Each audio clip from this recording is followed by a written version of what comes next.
Since I am currently covering the series Gotham Knights, I thought it would be interesting to have a look at the history of Gotham City, so brace yourself for a ripping yarn of how Batman ended up in a city, the name of which roughly translates from Old English as Goat Farm, and all this time people have kind of been pronouncing it wrong. The village in England that the name derives from is pronounced Gotham, not Gotham. UK place names can be a bit of a trap. If you're not from the UK, some of them can be a bit tricky. Like this place, maybe you'd like to have a go at trying to pronounce this place name. How do you think it's pronounced? I heard a German take a stab at pronouncing this once, and it came out as Luberu. But to the locals, it's Loughborough, which is a horrible trap. I also once heard an American try to pronounce this place name in a train station, and their best stab at it was Lugabaruga. Batman's Gotham City looks a lot like New York, but how did it get its name? And where does that name come from? And oh boy, is this a winding tale with deep roots that go all the way back to a folk tale about a small village in Nottinghamshire in England, and how the people there, not wanting to be taxed, tricked a king. Let's start with where Batman got the name from. According to Bill Finger, the co-creator of Batman with Bob Kane, he chose the name in the following way. I flipped through the New York City phone book and spotted the name Gotham Jewelers and said, that's it, Gotham City. So there you go, simple as that, or is it? Because New York had been named Gotham for about a century prior to Bill Finger choosing the name at random from a phone book. Apparently the emergence of the nickname dates back to November the 11th, 1807, in a satirical periodical called Salmagundi, written by American writer Washington Irving, his brother William, and the author James Kirk Paulding. And this is the same Washington Irving that wrote Rip Van Winkle and the Legend of Sleepy Hollow. Salmagundi satirised New York City culture, politics and residents. In describing Gotham, Irving noted that Gotham was an antient, wonder-loving and most enlightened city whose sapient inhabitants lavished their attention with such wonderful discernment. Irving also took to satire in his A History of New York, whose narrator, Diedrich Knickerbocker, who lends his name to the term for a New York native, mixes fact and fiction to poke fun at New York, and this is the same place that the basketball team derives the name the New York Knicks from, or the New York Knickerbockers.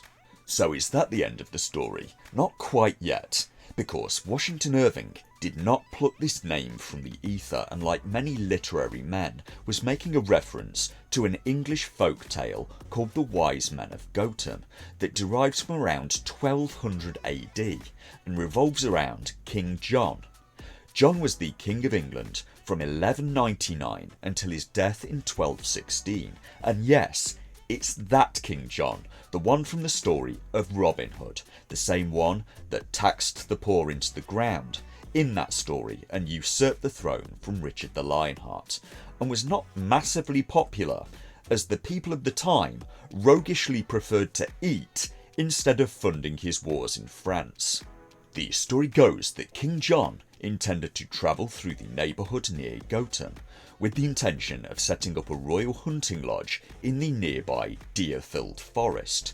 At that time in England, any road the king travelled on allegedly had to be made a public highway, but the people of Gotham did not want a public highway through their village because they would have ended up having to pay for it. So when the royal messengers arrived from King John, the villagers feigned imbecility.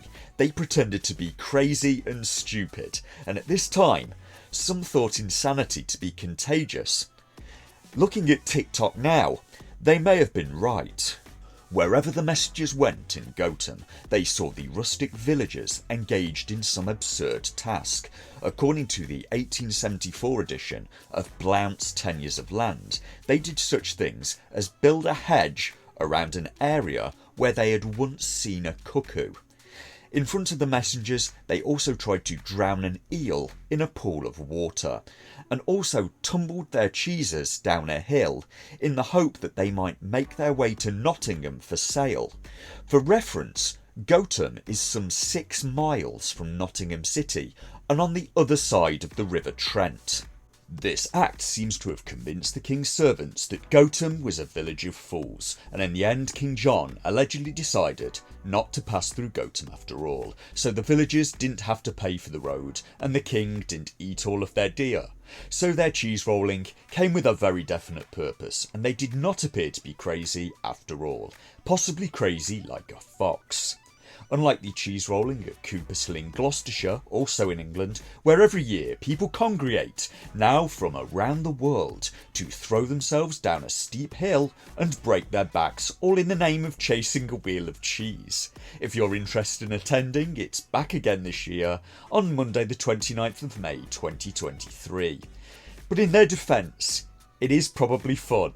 And best case scenario, you meet some new people and stand a chance of winning some nice tasty mature cheddar, which may well be the best cheese in the world.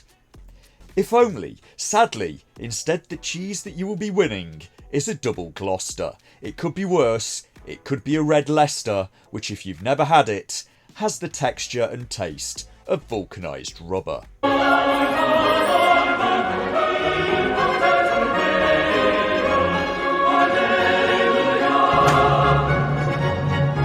Those look good. A big salty clam would sure go great with this heat.